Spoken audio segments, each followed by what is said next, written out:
Welcome to news అడ్డా. అప్పట్లో తెలంగాణలో ఎంత టూడైనా అయితే కేసీఆర్ కి బహిరంగంగా లొంగిపోవాలి, లేదా పక్క పార్టీలో ఉన్న అంతర్గతంగా కేసీఆర్ కి లొంగిపోవాలి, లేకపోతే అసలు వాడికి జీవితం లేదు అనే రకంగా ఒక మోనార్క్ తరహా పాలన. అప్పట్లో ఆ ఒక్కడు ఎదురు తిరిగాడు.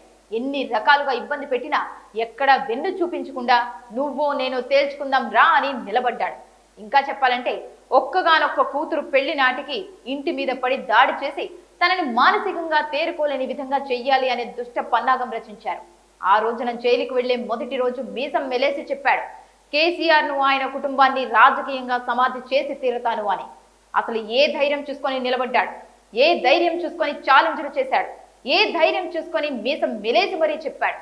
కట్ చేస్తే కేవలం కేసీఆర్ కుటుంబమే టార్గెట్ గా కేసీఆర్ కుటుంబాన్ని రోడ్డును నిలబెట్టడమే ఏకైక లక్ష్యంగా ముందుకు సాగాడు. గత సార్వత్రిక ఎన్నికల్లో అన్నంత పని చేశాడు.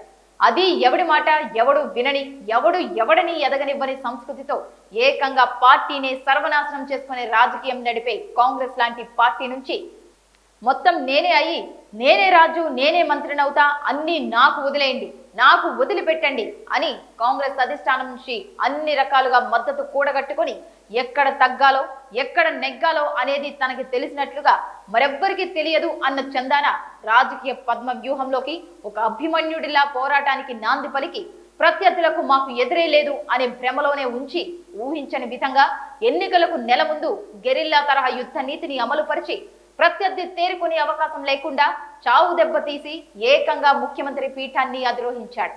తెలంగాణకి జాతిపిత, తెలంగాణకి కేసీఆర్ తప్ప దిక్కులేదు అనే ఎలివేషన్ల మత్తులో కూరుకుపోయిన కేసీఆర్ ను ఫామ్ హౌస్ కి పరిమితం చేశాడు.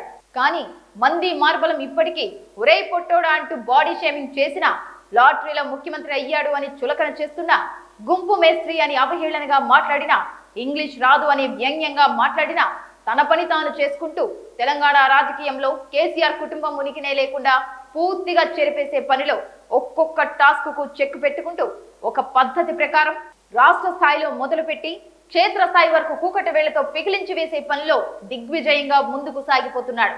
చాలా సార్లు చెప్పా తాను చేస్తాడు, చేసి తీరతాడు అని. మళ్ళీ చెబుతున్నా, చేస్తాడు, చేసే విశ్రమిస్తాడు. ఆ రోజు వరకు విశ్రమించాడు.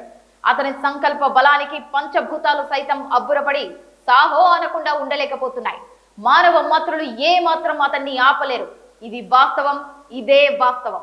ఆ ఒక్కడు, ఆ పొట్టోడు తెలంగాణ ముద్దుబిడ్డ రేవంత్ రెడ్డి. పోరాటాల గడ్డ తెలంగాణ చరిత్రలో అతని జీవితం ఒక కేస్ స్టడీగా మిగిలి తీరుతుంది అనటంలో ఎటువంటి సందేహం లేదు.